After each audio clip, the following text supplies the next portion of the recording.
नवी मुंबईच्या वाशी एपीएमसी मध्ये 4000 कोटींचा घोटाळा झाल्याचा मोठा आरोप आमदार महेश शिंदे यांनी शशिकांत शिंदेंवर केलाय। तर 1000 स्क्वेअर फूटचे गाळे अवघ्या 5 लाखात दिल्याचा आरोप त्यांनी केलाय। तर रडीचा डाव आहे, आरोपांमध्ये तथ्य आढळलं तर आपण उमेदवारी अर्ज भरणार नाही असं शशिकांत शिंदे यांनी यावर म्हटलंय। दरम्यान आपण पाहतोय शशिकांत शिंदे हे साताऱ्यातून आज उमेदवारी अर्ज भरतायत। त्याआधीच नवी मुंबईच्या वाशी एपीएमसी मध्ये 4000 कोटी रुपयांचा घोटाळा केल्याचा त्यांच्यावर आरोप करण्यात आलेला आहे। आमदार महेश शिंदे यांनी शशिकांत शिंदेंवर हा आरोप केलाय।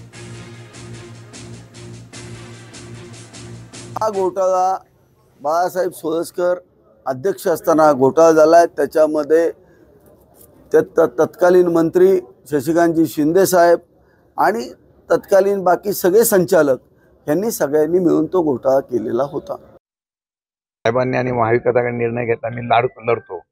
आता मी लढायला उभा राहिल्यानंतर एखाद्या सामान्य कार्यकर्त्याच्या असलेल्या ह्या लढ्याला रडीच्या डावातून अशा प्रकारचे करणं योग्य नाही। मी आज पत्रकारांना सांगतो, आपण सगळेजण माझ्यावर या किंवा मी तुम्हाला पुरावे देतो, स्वतः जाऊन मार्केटमध्ये चौकशी करा आणि या चौकशीमध्ये जर तथ्य आढळलं